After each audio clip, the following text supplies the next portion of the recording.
I'm tweeting the link now.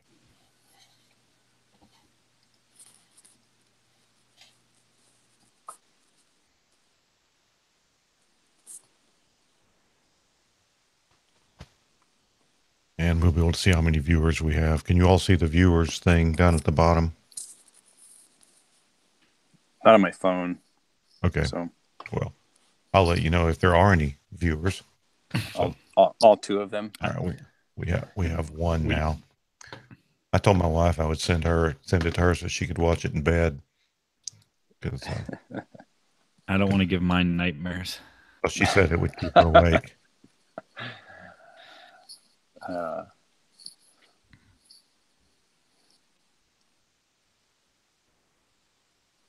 Go down. There we go. You want me to go 10 seconds or? Silence to bring in. You just went a little digitized. Okay, now.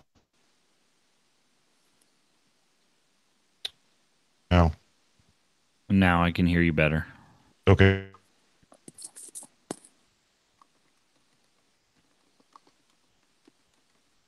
Or can I say something longer than like a single sentence? I can hear Resby, but I can't hear Chortles. Yeah, Chortles is pretty.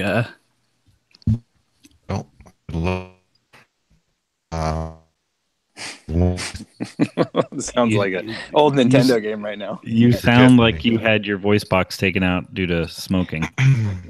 Well, nothing can go wrong. It's just live radio. How about now? Yeah. Say something longer than. Yeah, testing, it sounds better. 1, 2, 3. Okay. Yeah. All right. So we'll do the 10 seconds of silence, and the rest of you can bring it in. I'm going to start the recording now.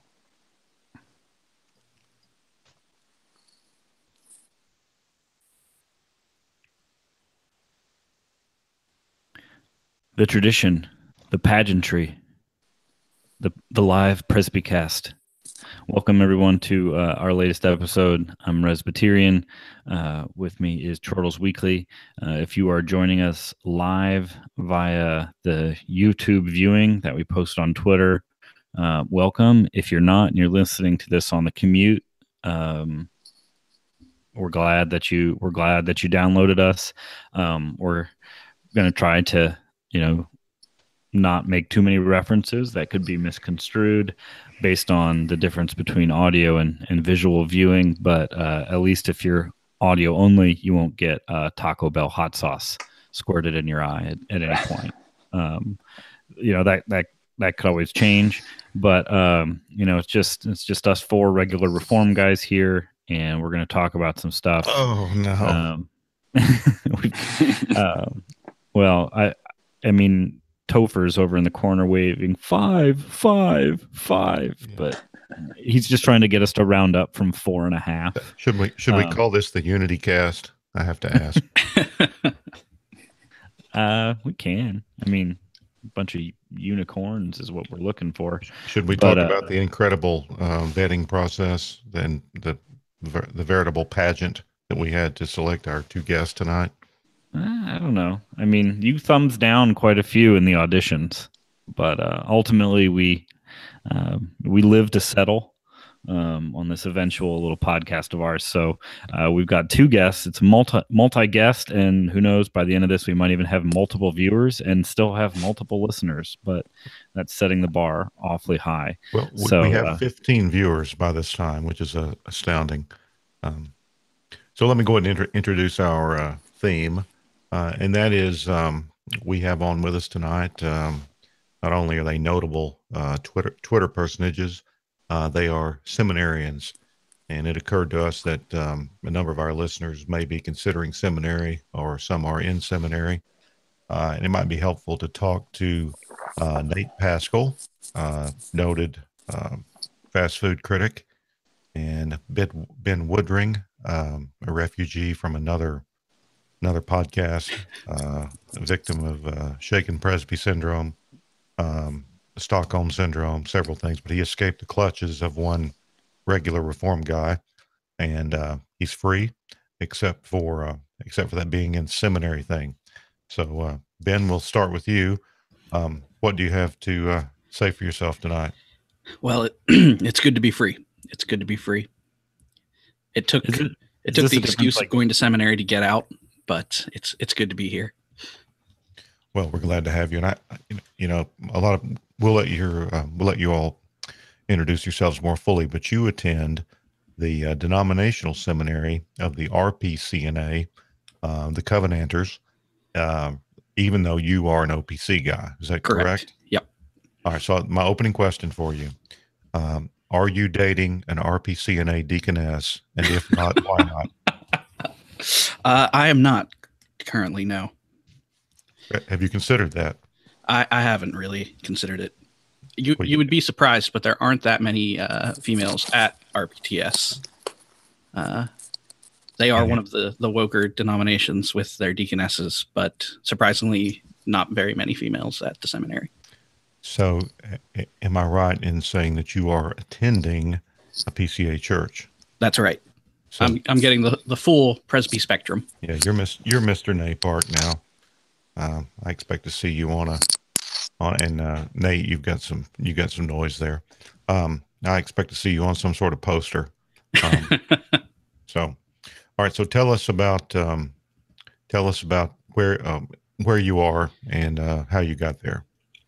Yeah. So RPTS is in Pittsburgh, which was one of the primary reasons I chose to go there, because I didn't want to move too far away from home when I went off to seminary, and Philadelphia is just an awful place. So that was sort of out of the question.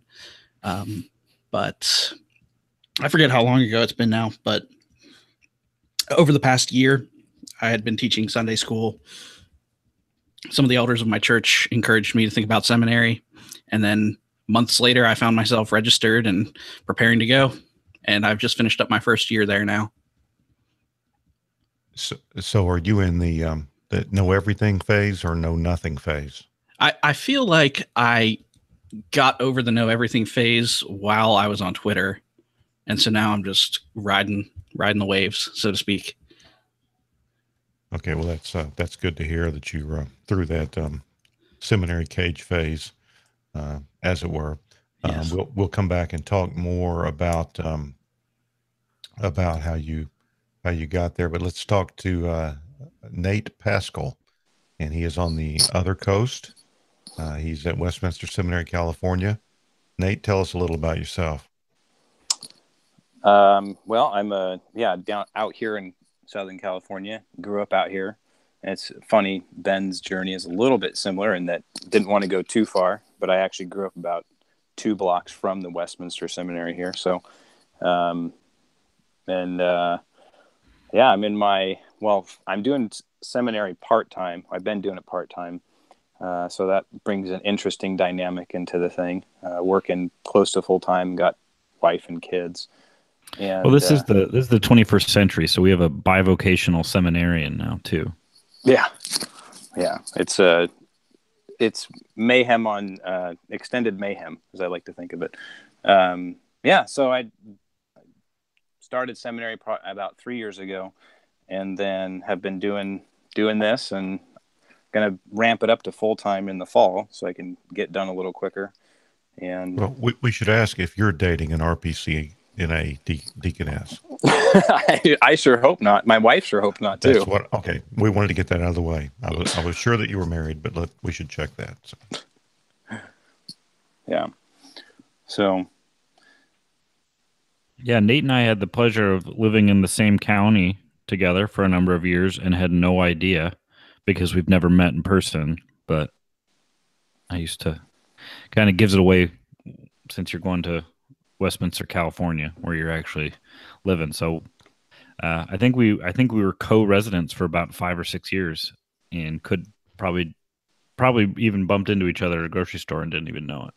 Yeah, or I probably cut you off on the freeway, and we have forgotten since then. That's almost certainly true, as long as you didn't have a "Not of This World" sticker on your car. No, those have been since been removed. All right, so Nate, what type of church are you attending out there? We are part of a PCA church, about 20 minutes south of school. And yeah, been at that church for about 6 years. Okay, so we're 4 for 4 PCA here. Let the record show. Now, Ben, have you kept Easy now. Have you kept your membership at your home church? I have. Okay, and that's in Pennsylvania. Yep. Yep. Okay. Hollidaysburg.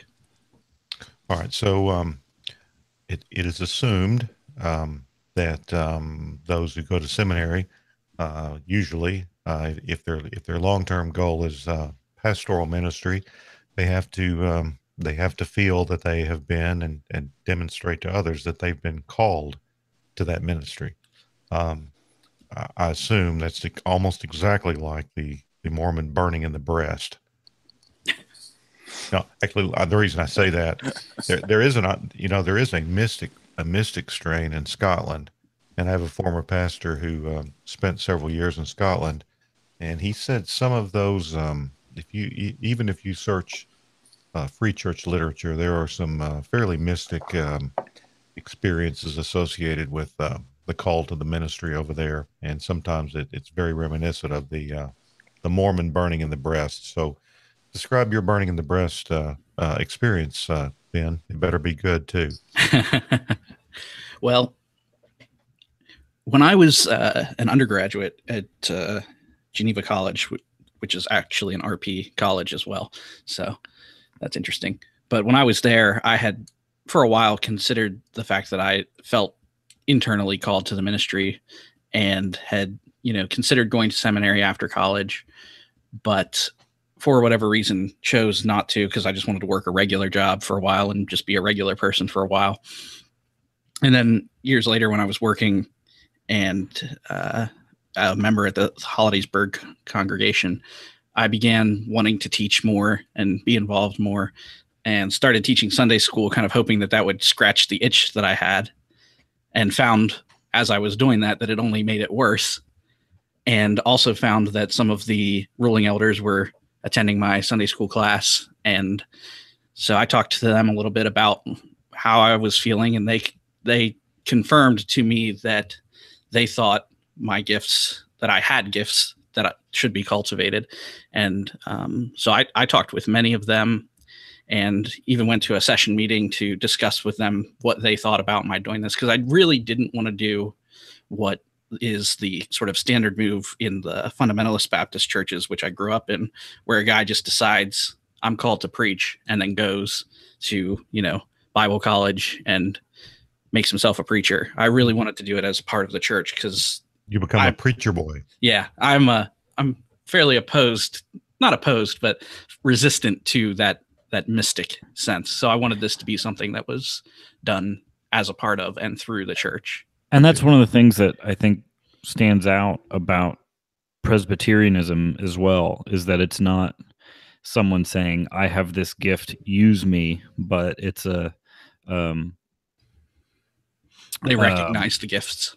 Yeah. I mean, it's a connectional, there's our cowbell to ring, but it's a connectional way where someone says this, the session recognizes it, and, going under care of the presbytery, even the region recognizes it and says, we're not going to leave you alone in this. You're going to bear a considerable amount of burden, but we want to, bear as much as we can with you and help you, because we want you to succeed, as opposed to you have to prove your mettle to make sure that you're worthy.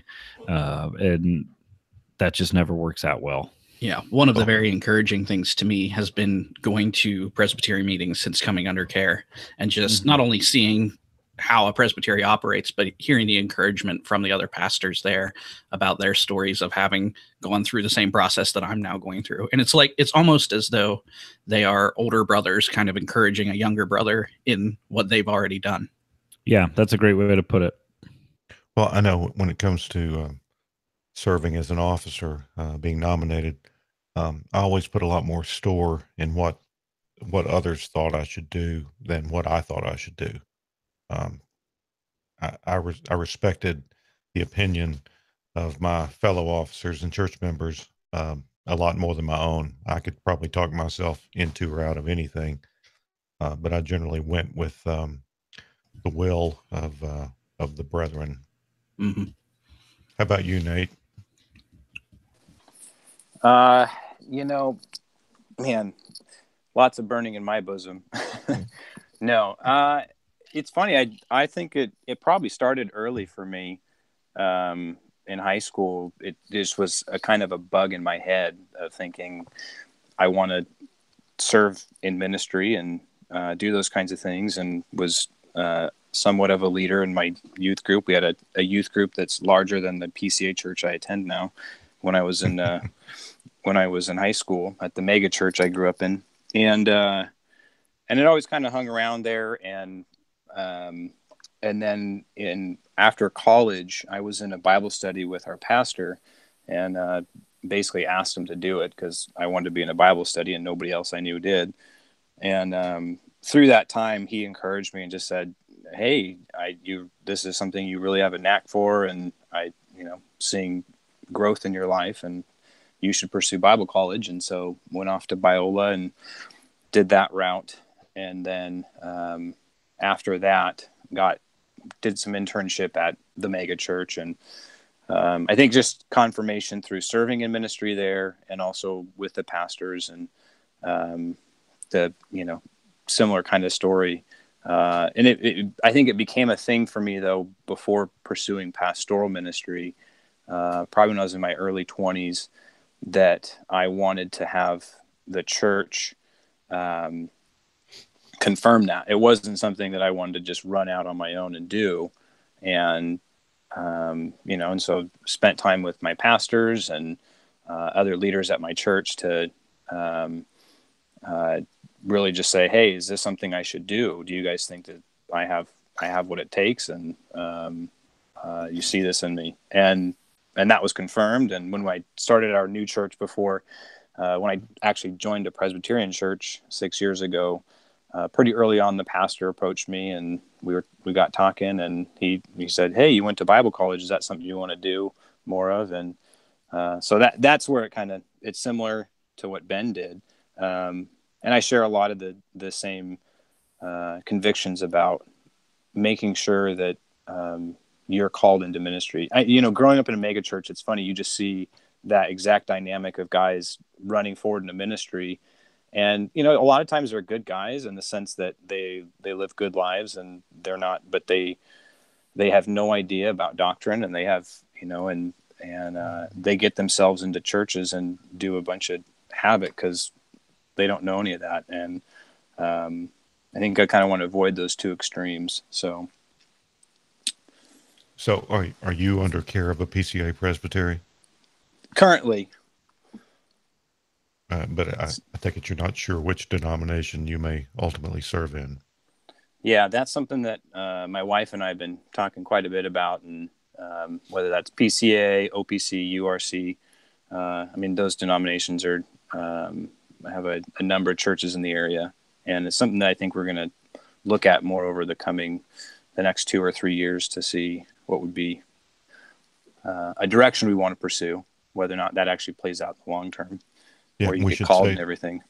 We should say that this is not like something you have to pick and can never change. Within NAPARC, the moving around and the transfers are pretty simple. Yeah. So all right, so I've been informed by Twitter, at Crazy Cat Katie informed us that there are 13 people watching this Presbycast live. There are 5.3 thousand people watching the Kilauea eruption live cam. So we are slowly million thousand. Oh, okay. So we are slowly chipping away at that number. So please keep your clicks coming in. Cataclysmic events on both sides, though, I think. Yes. Yeah, if you want to know the difference between a dispensational premillenarian and a couple of amils, probably that stat and the difference in these broadcasts will do that to you. Okay, let me run through some questions I had for you guys about seminary. start with Nate. How has seminary been different than you thought it would be? How has the reality of it differed from your expectations for it? Oh, that's a good question. I guess I knew seminary would be hard, but I didn't anticipate how challenging it would be. And you're reading a ton, and I'm sure Ben can attest to that. And you're reading a ton of material, and the level at which you're being tested is high. I mean, going from a biblical studies program in undergrad now to a seminary and seeing the different level there, that's been surprising. And I think the other thing, further confirmation. I think that's one thing that seminary can do to people is it's either going to further confirm you in your calling, or it could drive you away from what you thought was a calling that's not.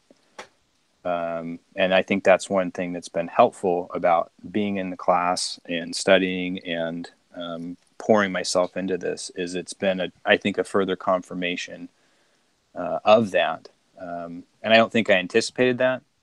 You love studying theology and the discussions and the lectures and everything, but that's been good. Yeah. How often do you get to discuss hot sauce in a seminary classroom? Oh, I try and bring it up every single class. So every opportunity I get. To what degree did Crunch Thread 2017 impact or intrude upon Westminster Seminary, California? Sadly, its effect has been minimal. It's kind of, I think I liken it to Kilauea. It's just a slow bubbling thing that I think over time is going to overtake. Okay. Well, I'm sure there was some bubbling, no doubt. So Ben, how did the experience of seminary differ from what you expected? I think, and Nate, I'd like to hear your experience on this too. I expected the classroom environment to be much more almost seminar-like, where there's a lot of discussion in class and not as much lecturing. And I found that to be quite a bit different than what I was expecting. There is a lot of lecturing going on, which is good, obviously, but that was something that was different than what I was expecting going in. Beyond that, it was I kind of knew what I was signing up for, so the expectations have been pretty much what I expected. Yeah. Okay, so you were basically a prophet then. Something like that. Okay, good. Well, what's that on the converse side of that? Is there anything that you thought was going to be more challenging than it has been, or was there something you thought you were going to? Probably a better way to phrase that is: there something you thought you were going to be intimidated by, and then getting into the classroom, you realize that it, might be something that you actually enjoy the most. Does that make sense? Yeah, I'm not a very good memorizer and rote memorization. And one of the first classes that we take is like a personal godliness type class. And in that class, the professor has us memorizing the Westminster Shorter Catechism. And that has been very intimidating, but also a great experience for me actually getting those things ingrained in my head. Yeah, I mean, there's very much still a pedagogical need for rote memorization and sort of blunt instrument hitting you mentally. Yeah. So, and I just want to repent for using the word pedagogical. I've also found I knew RPTS was a small school, which I'm a big fan of. But the fact you're that a big fan of small things, is that what you're saying? I am an OPC member. Okay. The fact that within the first week of classes, I knew all of my classmates, and all of my classmates knew me, and all of the professors knew who I was, and there wasn't like this long period like you would have in undergraduate where it takes like a year of working with a specific professor before they know your name. So I found that very nice.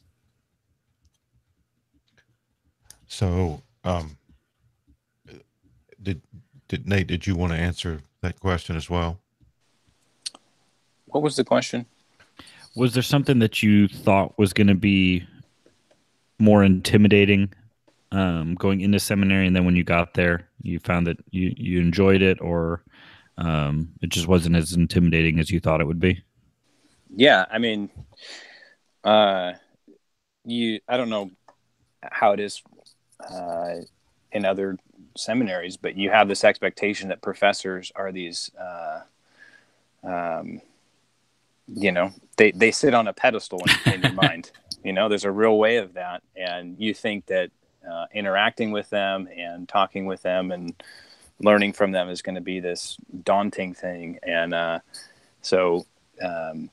it's not. I mean, the professors here at the seminary, everybody's different, and there's people that are more congenial than others, but I think that one thing that's been great has been the professors have all been very approachable and very pastoral. I had one of my Hebrew professors just one time asked me how things were going, and I was really struggling in Hebrew early on, and it was one of those things where it's like, oh wow, you actually care about me. You don't think it's just this kind of thing of I'm here to disseminate information, you are there to absorb it. Mm-hmm. And so I think in terms of, I thought it would be much more intimidating than it was, and I think that's been really helpful. I think I would have had a similar experience had I gone to a school like Westminster, California, or Westminster in Philly, where I kind of knew all the names of the professors and kind of knew that they were these personalities out there. But going to a school like RPTS, where I know a couple of the guys, but only because I know them as, local people, or they were professors in college. So like one of the professors of New Testament who teaches at RPTS was also a Geneva College professor, and I got to know him very well at Geneva. So I only knew him as kind of like a friend. So I didn't have that kind of intimidation that exists when you go to a place where there's these large personalities, like if you would go to a larger school. And I wonder if some of that is just the nature of it. Like, not every denomination requires seminary, and that's a much deeper discussion as to whether or not it should be required.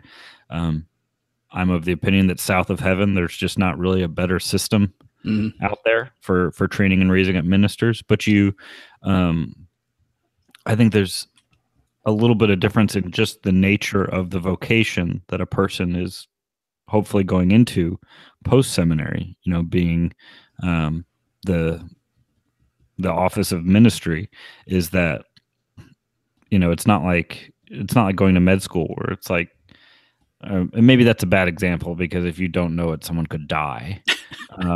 But actually maybe that makes it a better example, because that's what we're all going to do. But, something where it's like, learn this or don't, one would hope that there's not a feeling of like, well, you've already paid for this class, so, I'm just going to phone it in. And in, some of the limited, grad theology that I've either listened to or even courses I've taken myself, I never got the feeling that people were just, phoning it in to get the information out there. And, I'm just a notation I made. I would hope that more schools are like that, but I'm not surprised to hear that it's kind of unique to seminary like that. That's one of the interesting things about RPTS, because most of the professors there are RPCNA, and it's an RPCNA school. And so they're essentially training the men who will be future ministers in their denomination most of the time. There's a few outliers like myself who are not RPCNA. So they have a significant vested interest in training these guys well, because these are the future pastors in their own denomination. Yeah. Yeah. If you think about RTS and I don't know, maybe even Westminster, they may well have majority Baptist or non-Presbyterian and Reformed membership in those places. And they also have a great number of women and people who never expect to be in the ministry. And I'd say there's a little more of that at California, but not nearly as much as you would find in the RTS system, for sure. So you, Ben, are in a situation that would be much more in this way like Old Princeton, in that majority Presbyterian, and everyone training for the ministry. I gather. Yeah, mostly. There are a few other programs that aren't specifically for ministry, but most of it is MDiv students. And one of the things, actually, now that I think about it, that surprised me the most about RPTS was how diverse such a small student population could be. I think I was talking to you, Chortles, about this earlier. It's amazing to me. There's a significant number of the African American Baptist churches in Pittsburgh will send their students to RPTS because it's the only seminary in Pittsburgh where they're actually still, teaching the Bible, because PTS, Pittsburgh Theological, has gone liberal. And so there's a significant minority population, and then there's a significant Asian population of students as well. So it's for a very small student population, it's very broad as well. Yeah, and I think even Greenville Seminary is much more diverse than most people would imagine. Much more international and much more diverse.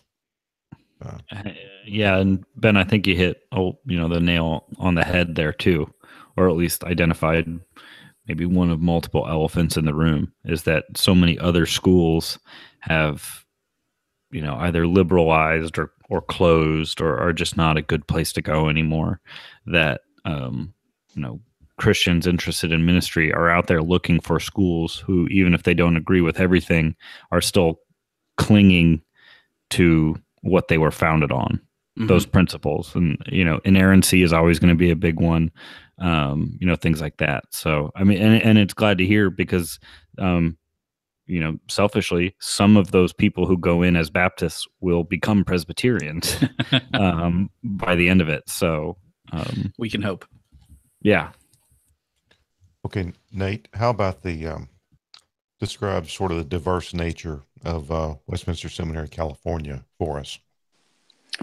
Yeah, I mean, you've got professors from URC, PCA, and OPC primarily. I'm not sure if there's anything outside of that. I mean, I know they offer a Baptist studies style program that it's run through a little bit through one of the Baptist churches in town that dovetails in with the program here.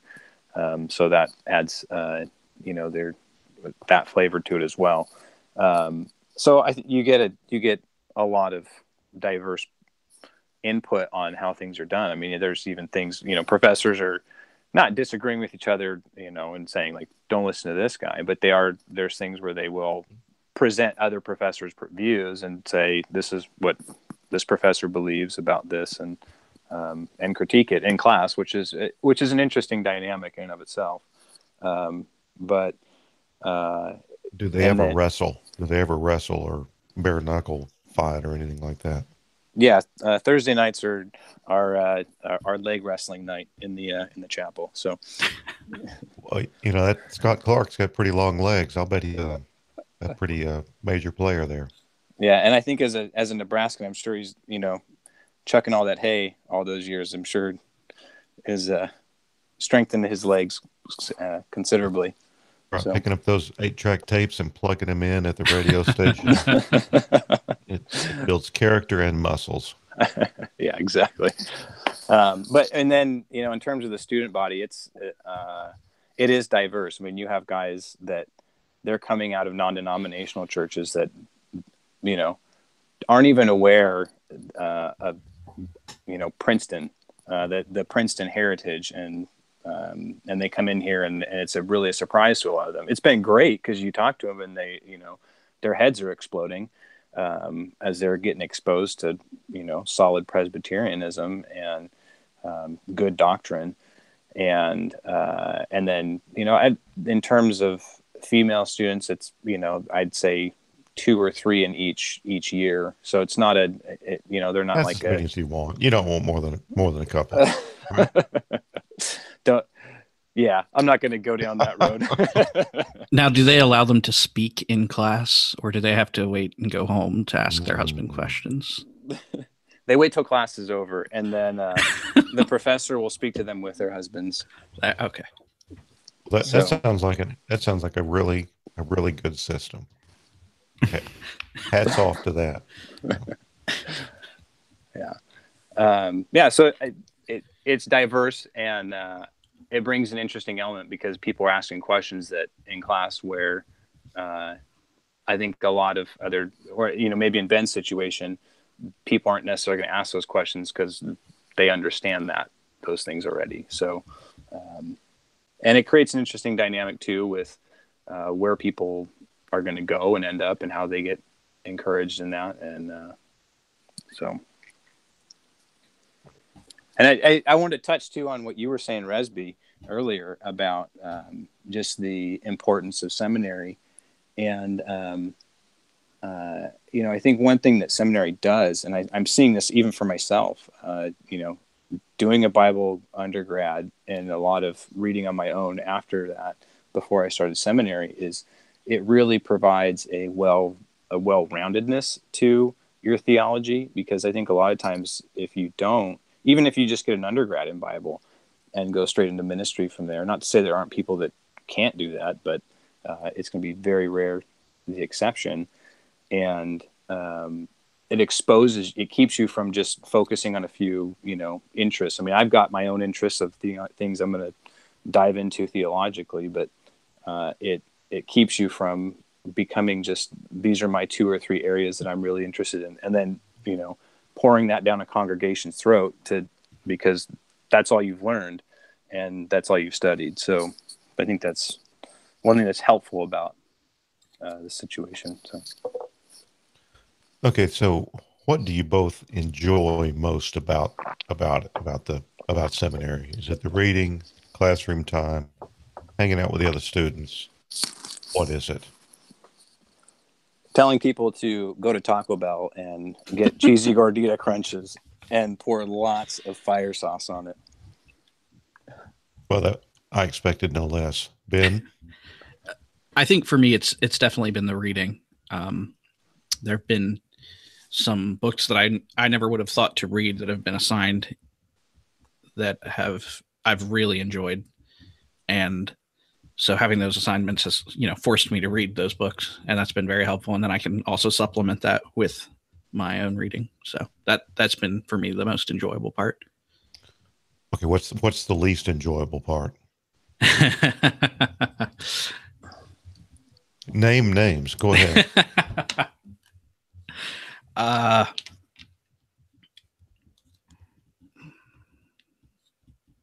think I'm going to pass. Oh, there you go. Being diplomatic again. Okay. So hey, I'm not getting my face on that poster without trying. Mr. Nate Park. Okay. So Nate, what's the least enjoyable part for you? Memorizing vocab. If you're going to go into ministry in an APARC denomination, you should know your languages. And I turned 35 this summer, so I've been taking to heart by the time you're 35 years old, you should have done X. And it gets harder as you get older. I can confirm that. So memorizing vocab is not an enjoyable thing to do. And if you enjoy memorizing vocab, you are a special kind of person. Well, and for ordination exams and presbytery examinations, it's language. It's Hebrew and Greek that are most likely to trip someone up and get them sent back. Am I right? Yeah. It definitely is. Confirm that. And I think two things I've enjoyed most. One, I've really enjoyed learning how many accents and that Dr. Clark can do in a lecture. It's actually impressive. The guy can do Scottish. I think one of his favorites is the Mafia. The whole thing. The whole thing. And it's just, he'll have the class in stitches, which I never expected. Coming to West Cal. So, which that's been really enjoyable. but I've actually really enjoyed the lectures. And people lecture differently, but there's been really, I guess, profound ways of looking at things that the professors are able to bring out. And it is like Ben said, it's not a ton of discussion and a lot of lecture, and but I've really, I've got copious amounts of notes saved, and I have referred to them often. It's been great. Now, I will take a shot at answering this if you'd like. Okay, go. Being at RPTS, sorry. We'll say that again. That's why we ask you on. Being at RPTS, there is a lot of RPCNA centric stuff that happens in lectures, and there are a lot of issues that the RPCNA hasn't dealt with as in depth. Like sword play, claymore, musketry. There are a lot. I won't say a lot, but there are a few RPCNA distinctives that seem to be better suited to earlier centuries than the 21st. Are there any powdered wigs? A few. There was. You may have seen pictures recently of a number of RPTS professors wearing kilts around the seminary. So that was a thing that happened recently. But so there are a number of issues that the PCA and the OPC have dealt more with in depth that have been issues in those denominations that haven't really entered. Back to the kilts. What I heard was they were doing that, and there was a windstorm, and that put the kibosh on it. We don't talk about it. Okay. But so yeah, the PCA, OPC, the larger NAPARC denominations have had various, I don't want to say controversies, but issues that have arisen in the denominations, discussions that have arisen that haven't been as much of a discussion in the RPCNA. And so you don't talk about those things as much in a seminary like RPTS. Well, and that can be good. That's not a negative necessarily. Yeah, definitely. Okay. So, of course, one of the most fun things has to be, correcting fellow students and showing them that you're smarter than they are. I try to keep that to a minimum, I can't imagine that Nate actually does. Oh, I like to correct other students every chance I get. So I thought. Some of Nate's classmates have direct messaged me and said that he's the Drew Mills of oh my goodness. What have I done wrong? So take that as you will. I love you, Drew, if you listen to this episode. We all hate you. So one last, I guess, seminary question. How old are you, Ben? 30. Okay. So you're both, neither one of you are mid-20s.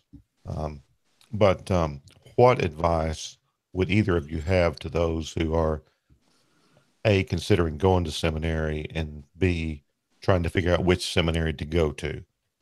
So why don't you take that first, Nate? If you're not married, go before you get married and have kids, if at all possible. And then go to West Cal. So no, but seriously, I mean, being married, working, having kids, it throws a whole new dynamic that prevents you from being able to do things in a way that you otherwise could. And I have to make concessions,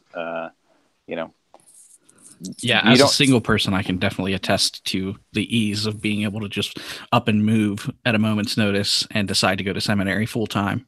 Right, exactly. And you don't have 2-year-olds coming in your room at 2:00 at night and 4:00 in the morning and changing diapers and all that goes along with that. So, I would encourage people, if you're considering it and you stay away from the women. Yeah. Let's be honest, for most seminary and hopefuls, this isn't a big problem. Yeah. That in and of itself will drive them away. Yeah. What do you do? I go to seminary. Well, nice talking to you.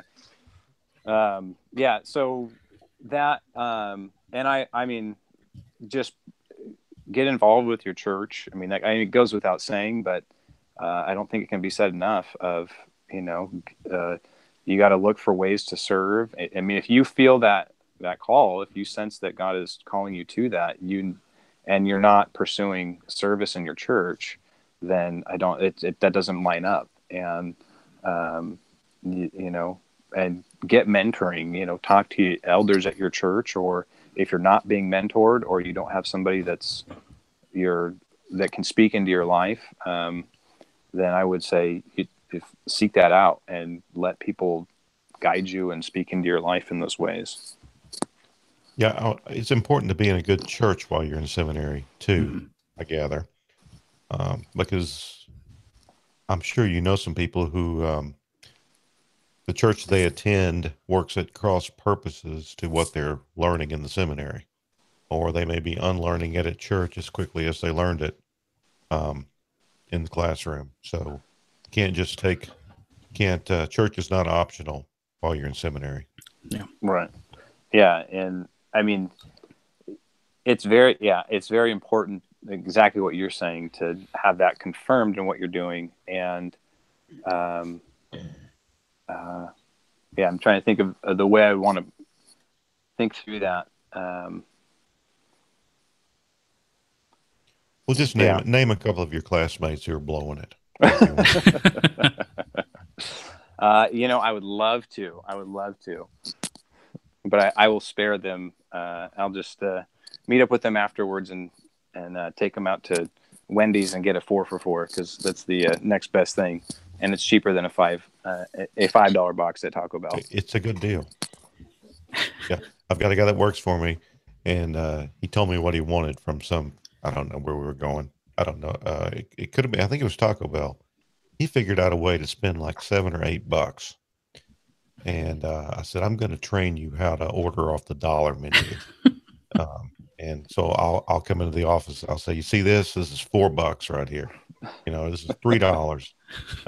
So I'm doing my part to make the world a better place. And I realized, because this is how, 4 for $4 is right in my wheelhouse. It's the closest fast food restaurant to my place of work. And if you get I think there's a way you can do it where if you get the 4 for $4 and then add an extra set of 4 nuggets, it's still cheaper than if you got the 10 nugget combo.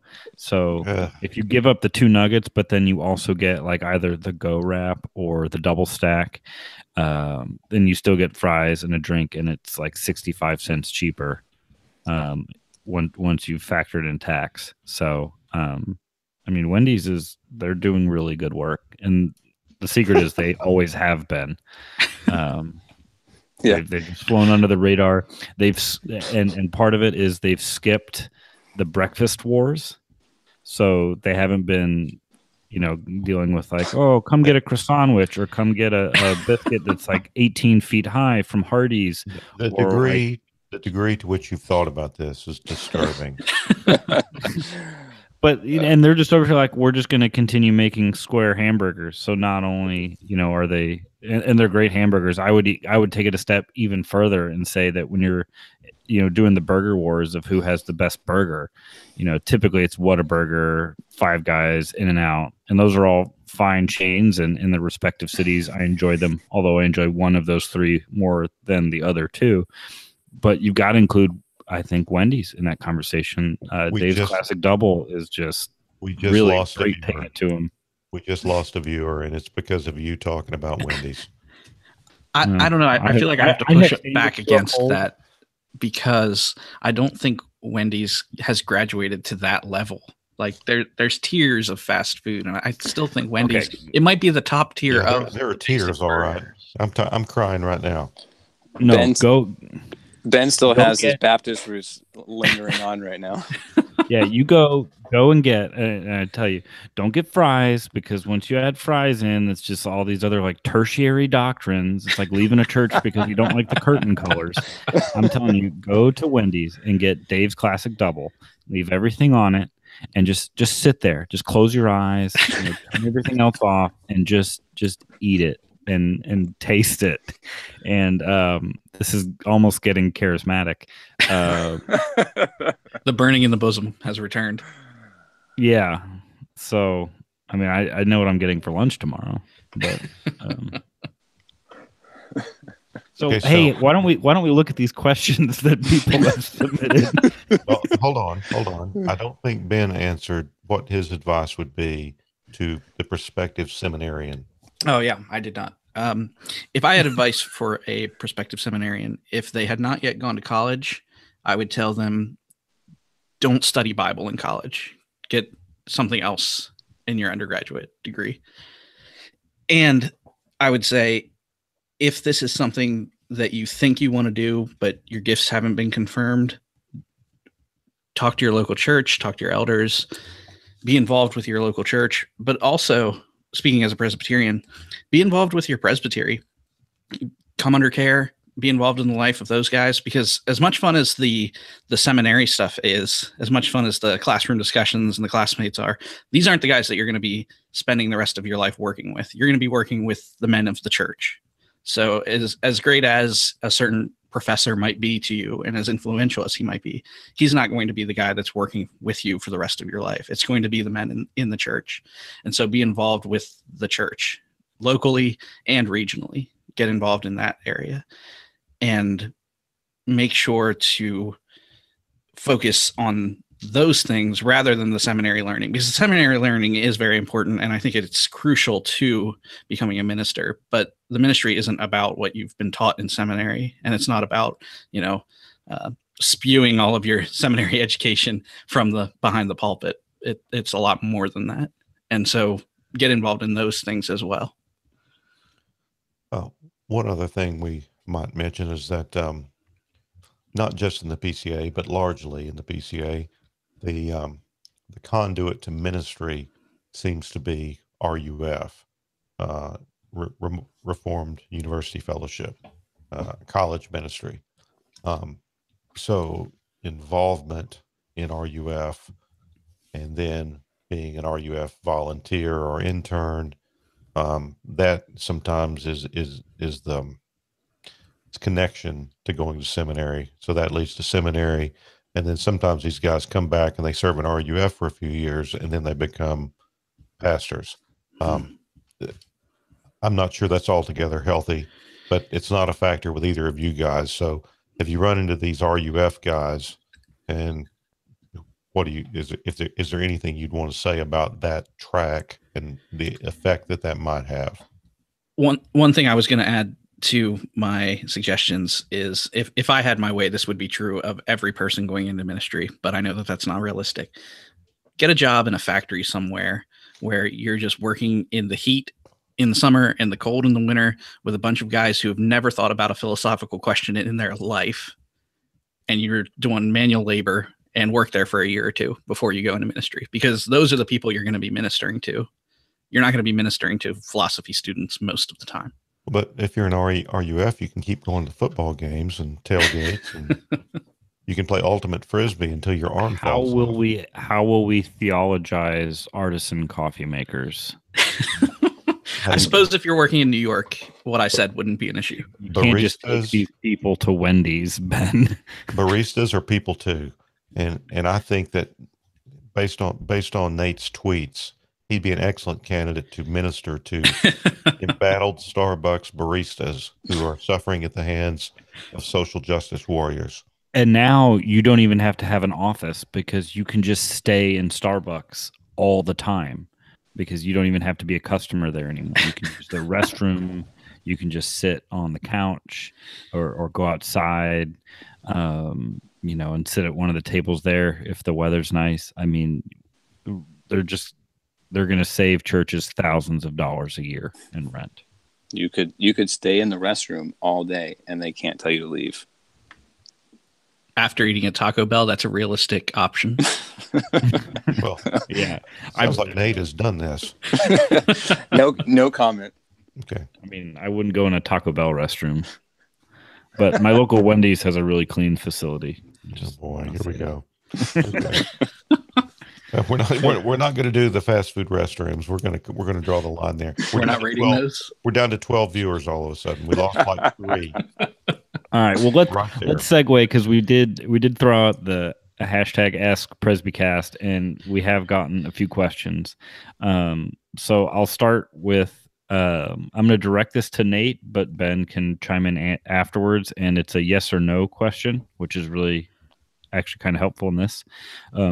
Would you recommend seminary to someone interested in biblical studies and not necessarily pastoral work? And I'll direct that to Nate since he has an undergrad in biblical studies as well. Just yes or no? You can elaborate. Yes, with a caveat. Okay. I would say yes, you can, but you would have to think through. You're investing a whole lot of money and time that you have to think through how you're going to use that in the church.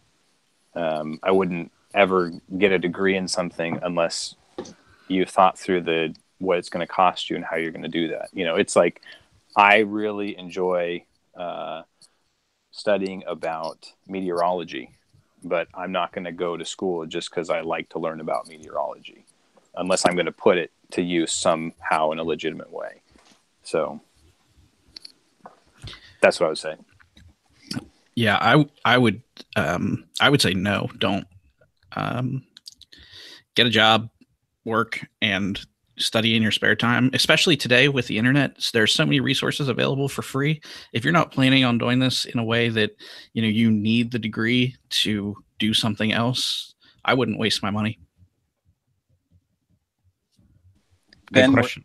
Ben, we're Presbyterian. We're supposed to be unificators over here. You got to grow the base.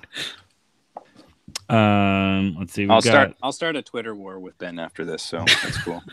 Okay, Recipe, there was a question about distance education too, so let's go ahead and hit that. And maybe you can speak to that since you've done some of that. Yeah. Do you have the question up, or how far down do I have to scroll? What are your thoughts on distance seminary options? That's from Machen Warrior. Okay, that came in less than 20 seconds ago. I will answer, and then if anyone else from the panel wants to chime in, because I've taken less than a half.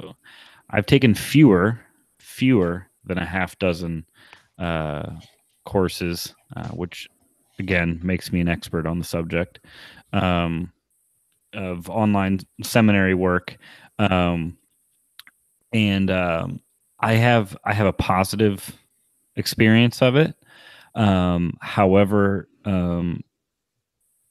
if you're wondering if you can do an online seminary course, what you should do is go to a community college and register for any online composition course or any online course in an area that you didn't think you would take online, and just see if you can do 16 weeks of it. Because you're going to do a lot more reading. You're going to do a lot more writing because your ability to raise your hand in class is virtually non-existent. But also through the wonders of technology and improvements in just the online classroom, it's so much, it's a better facilitation of learning than there ever has been before. And schools are also realizing that this is something they need to invest some money into, and make sure that professors and TAs are responsive to student questions, and even librarians and research help in that way can also be available to you. One cool thing, and if this isn't if this isn't like your presbytery, then it certainly makes it a lot harder, but there's certain ways in which it could force you to rely even more heavily on your local presbytery. And if you're in an area where they're all fairly close together, even better, because that's going to be, you sort of get some extra like FaceTime with the men that you may be ministering with. I have a positive outlook, or I have a mostly positive look at it. I mean, you're still going to have to memorize a ton of Greek. You're still going to have to memorize a ton of Hebrew. And you're still going to be spending an awful lot of time, not only in class, even while you're at home. So, I mean, your time management for like a brick and mortar but in seat option is already going to have to be pretty high. And there's not less importance on time management if it's online. It might even be more, because now you have to schedule just the initial learning time and then your application, whether it's, homework or, discussions or things like that. So, what Ben said, or what Nate said, if you're going to do this, it's probably really good if you're not married, or if you're married that you don't have kids. So if you are married and you want to go to seminary, should you get rid of the wife? That's the question. Ship her off to her parents, or is that what you guys are suggesting? Because it depends if she's an RPCNA deaconess. I think is what we've determined. Yeah. If she desires the office, then yeah, I mean, and that's the thing is, I had my wife's support, when I was doing it, and this was a time when I thought pastoral ministry was definitely what I was going to be doing, and I'm not always as sure of that. So it's been, probably a couple of years since I last even went down that road, and more conversations forthcoming. But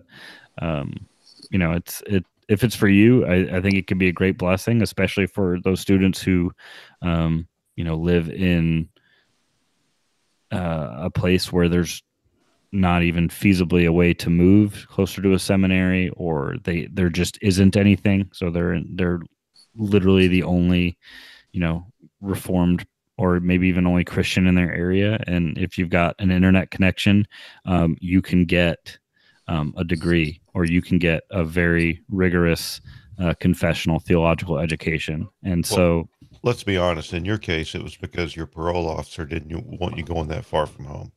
Well, if I walked beyond the end of my driveway, my ankle started beeping. Right. So I had to have something to do.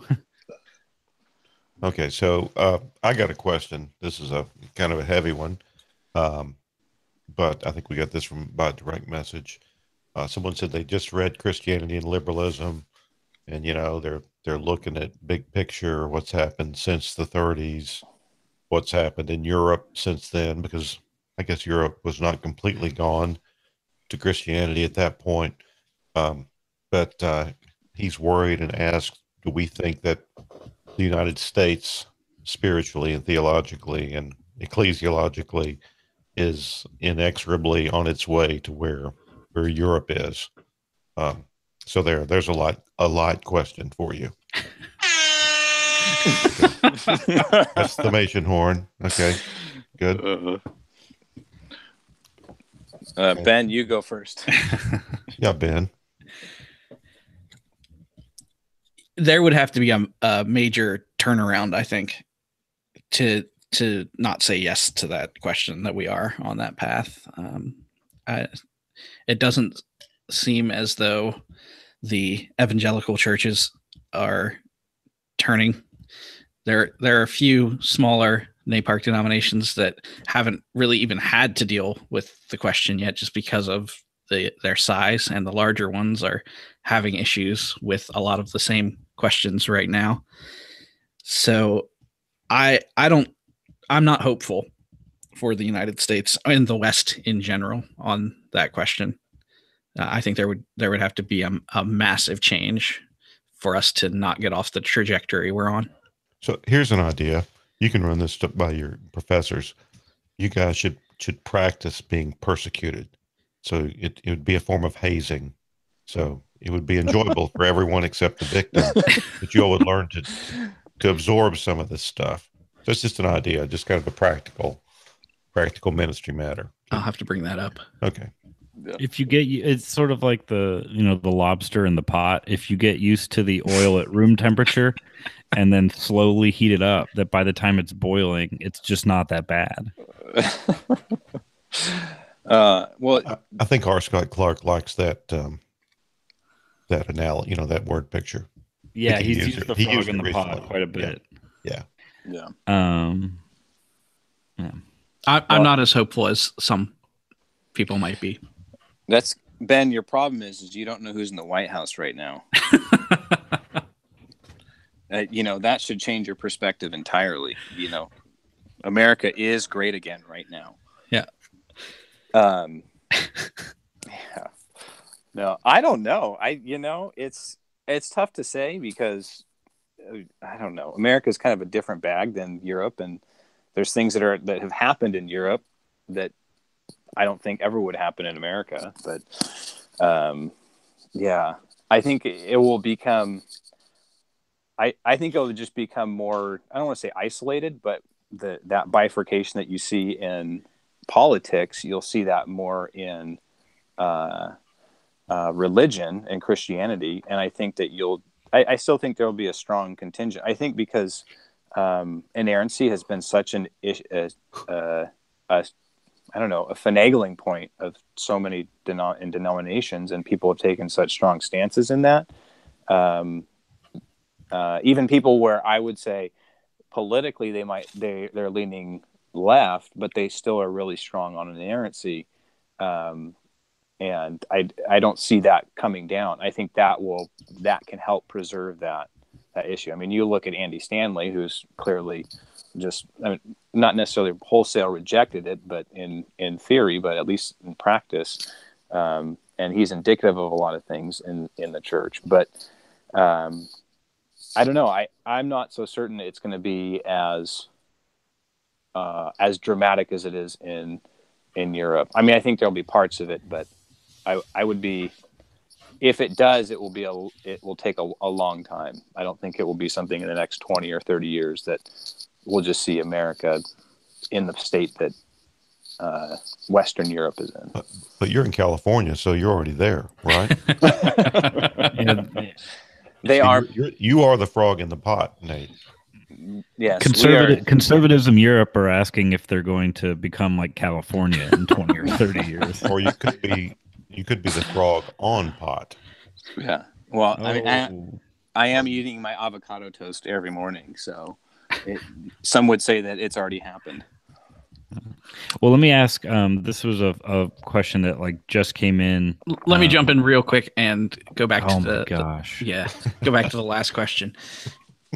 One of the problems with picking a singular issue like that and saying, unless this issue falls, I think we're okay. Is the last straw club? Yeah, all of the other ones are going to fall around you, but if you're still hanging on to that one, what good does it do? Like, inerrancy is great, yeah, but if everything else is falling around you, what are you hanging on to? Yeah, and the question I was going to ask before I was so rudely interrupted was, you invited me. Was from Scott Seaman, who asked, are there looming controversies or challenges for the church that the seminary professors encourage you to prepare for? Looming. Well, I guess the question is, are there new controversies? I guess that that's what seminary is. I guess it's like a whole preparation for controversy. A child just joined me, so you have to bear with me. But I think that's the entire point of seminary is to prepare you for all the controversies that are going to come at the church. And if you do it well, you're going to be ready for them no matter what. And I mean, there's going to be specific ones. I mean, there's, you think of current controversies right now, even in Presbyterian Reformed, they're going to maybe focus on that a little more. But just because it's a context you're going to be going into and you're going to have to deal with those things head on. But, I don't know. I wouldn't say that they're anticipating future ones, but if I'm understanding that question correctly. Yeah. And I think Ben's already implied that he doesn't get as much of that, but we'll let him speak for himself. Yeah, I think when I was a Baptist, one of the lines that was often used was, when people are learning to recognize counterfeits, they always study the real thing so that when they see a fake, they can recognize it. And I think that's one of the valuable things about a seminary that just focuses on traditional Presbyterian Reformed theology is you study what Scripture teaches and what we believe and become so familiar with it that when new issues do arise, you can recognize them even if you haven't been prepared for that specific one, which on the other hand, another option might be studying the current controversies, but then 20 years from now, when they're all new controversies, you won't be able to recognize them. We always fight the last war. Mm-hmm. For example, if you study the history of the Reformation and you study their views on justification, you would have a much clearer way to navigate waters that the church is in today. So that's one example that I would throw out there. Yeah. That was very winsome of both of you. So Kevin at Old Princeton Love simply asks, "How dare you?" That was his question. It's a good question. There's one question from Auburn grad 86. And one of them I think is a slightly tongue in cheek, and the second question is somewhat more perspective, and I'll actually try to answer that one. How many more times will the PCA apologize for racism in the next 6 years? That would be the tongue-in-cheek one, if I'm interpreting that right. And then how long before the PCA allows for ordaining female deacons, or how long after that will they allow for ordaining women elders? And my very short answer to that would be, we'll see after GA this year. Chortles, if you have anything you want to add to that one. Well, there's no one in the PCA who would say today that, or that they would ever want to, that they would find support for women elders in the Bible. But there are men, I've interacted with them online in closed Facebook groups and things like that, and they tell you that they would vote to ordain deaconesses or female deacons tomorrow if they could. So I've heard things. I've heard things last year, right after GA, that there were people who were thinking about sending up an overture to go ahead and ordain female deacons. I think that I'm not sure when that'll come, but I don't know if they're just cautious about that. I've heard some conservative guys say that they would gladly write the overture that proposed ordaining female deacons just so we could get it over with, and we could vote it up or down. But no, I don't have a sense it's not on the docket this year.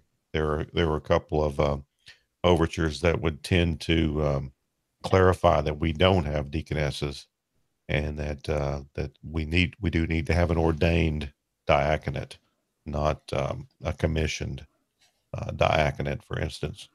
I think those overtures will fail, and hopefully we can squeeze in a PCA GA preview show in the next couple of weeks. But that's the short answer. But there are. Let me say this again. There are people in the PCA that you may disagree with on social issues and ecclesiological issues. There are no classical theological liberals in the PCA. Now, there may be some people who may be that one day, and there may be some people who have a little too much in common with some of those guys, but I accuse no one in the PCA of being a liberal. I think some of them have a low view of the standards and order as currently written, and they would like to change a lot of things, but there are no liberals in the PCA theologically. Good. Ted Beam asks, if you had to choose a Baptist to be shipwrecked with on a deserted island, would it be Ed Stetzer, Russell Moore, Beth Moore, or Drew Mills?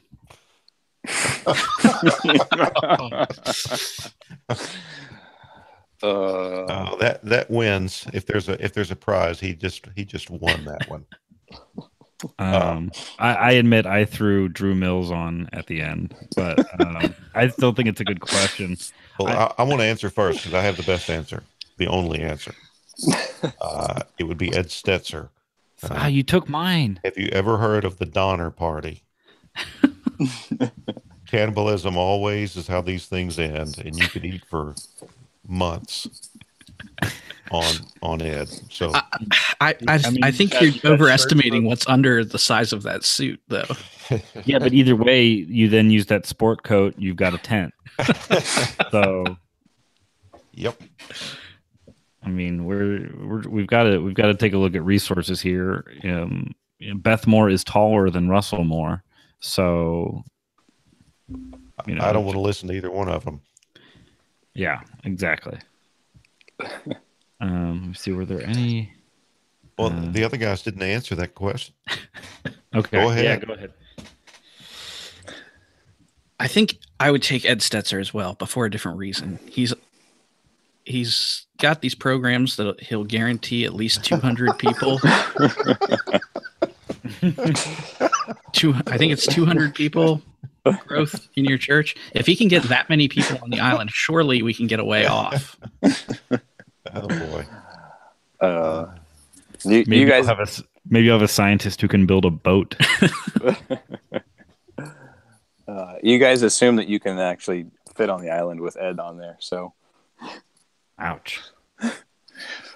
Well, you guys are talking about eating him, so that's much more mild. I would pick Russell. I feel like Russell he would probably at least have a smoke with me. He'd probably at least smoke a cigar. Whereas I couldn't say the same for Ed, and I certainly could not say the same for Beth. I think there's something to that. I think that is sort of the way where, people said like Barack would sneak out like for a cigarette if Michelle like wasn't going to catch him or something. Like I feel like Russell would do the same. Yeah. The problem with choosing Beth Moore is we have the whole Mike Pence option issue going on there. Which is really the Rick Warren rule. So that's how learned I am in Baptist theology, the Warren doctrine. Okay, we're gonna move on. We'll move on now. All right. So some guy named Nate replied to Ted and asked, "Would Machen troll on Twitter?" Absolutely. Well, I think so. Yeah. Yeah, and Machen would be an Android guy too. I can tell you. Yeah, I agree with that. I affirm that he probably would, and it would be epic whenever he did it.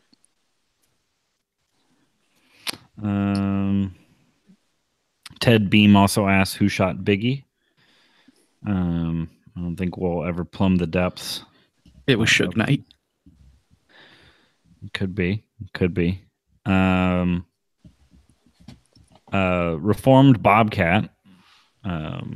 We're dipping into the anonymous Animal Kingdom waters here. Asks, do you have a favorite verse from Scripture? I'm going to go with 3 verses. This is my all-purpose passage. It works if you're visiting someone in the hospital or whatever.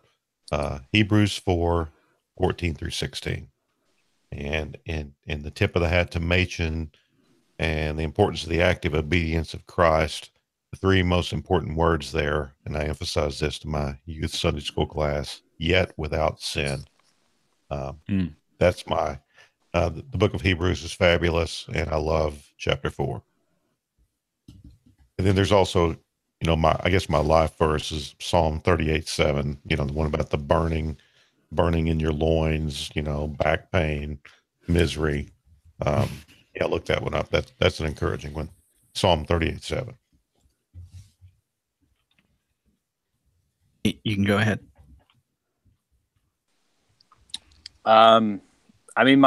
It's always stuck with me. But 2 Corinthians 4:11.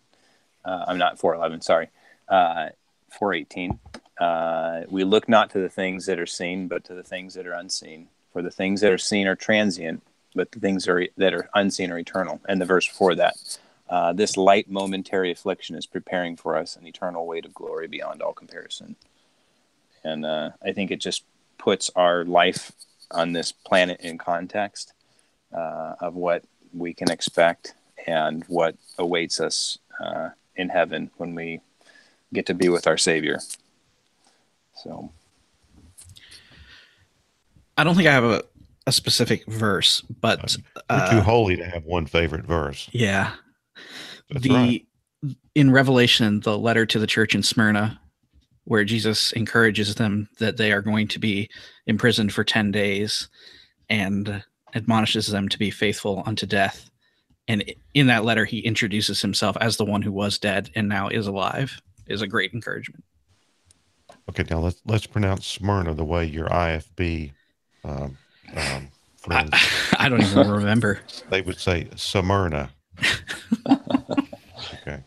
Of course, the Baptist would go to mine would be I sort of have three that I just love to go back to, and Psalm 73:26. My heart and my flesh may fail, but God is the strength of my heart and my portion forever. Which is just so wonderful, especially to quote the Lutherans, when we sin boldly. Just the idea that we're not being upheld by ourselves. And then I love Luke 12:24. Consider the ravens, for they neither sow nor reap. They have no storeroom nor barn, and yet God feeds them. How much more valuable are you than the birds? It's also great because I hate birds.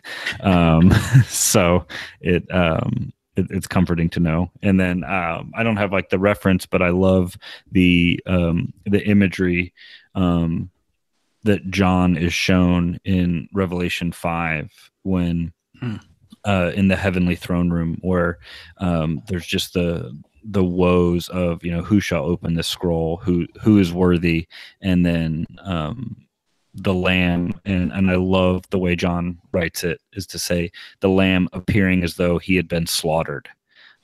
Just this idea of bloody footprints kind of walking in. It's just such it's just amazing. So yeah. Those are mine. He hears a lion and turns to see the Lamb. Exactly. Yeah. And then the rejoicing after that, it goes immediately into song that worthy is the Lamb. It's just incredible. So why don't we close there, because we have so many low points we could close on. But, yeah, that's a lot of piety for Presbycast right there. Yeah.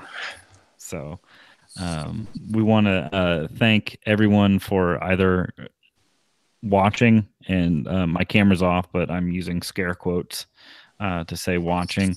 Thank you for listening. We hope that the people in the cubicle next to you aren't throwing earbuds over the cubicle wall, or asking you if you could turn it up to about 2.5 speed to get it over with faster. But thank you for submitting questions, all of you who did. They were great, and thanks most of all to Ben and Nate for taking time out of your schedule to be on the show and add in your 2 cents where it's worth. This has been great. If you're interested in supporting Presbycast, look at our bio. There's some ways you can do that, or if you want to be the coolest person in the room and wear some of our awesome merchandise, you can do that too. So, well, let's mention one thing. We'll be at the PCA General Assembly, and on the Wednesday night, after some of the activities, maybe around 9 or 9:30, we're going to have a gathering. Anybody who's a Presbycast fan, or anyone involved with more in the PCA, which is a ruling elder support organization, confessional ruling elders. We're going to be meeting at Gibney's, Gibneys Tavern or Pub. I don't remember the name. It's very near the venue, the convention center or the Marriott or the Hilton or wherever we are going to be. So you all are invited there. There'll be some there may be some swag available, and look forward to meeting some of you there on Wednesday night in the midst of the PCA General Assembly in Atlanta next month. So we'll be getting more details out, as it's there. Chortles and I, you'll be able to see which room is ours from the outside of the hotel. It'll be the one with billowing smoke coming out of it. And so you just sort of estimate what floor it's on, and I think just it's look vapor. Well, unfortunately, Topher may be tagging along with us, but we'll see. But we hope to see you guys there, and we'll put out more details as it is. But thank you for listening, and we will talk to you in our next episode.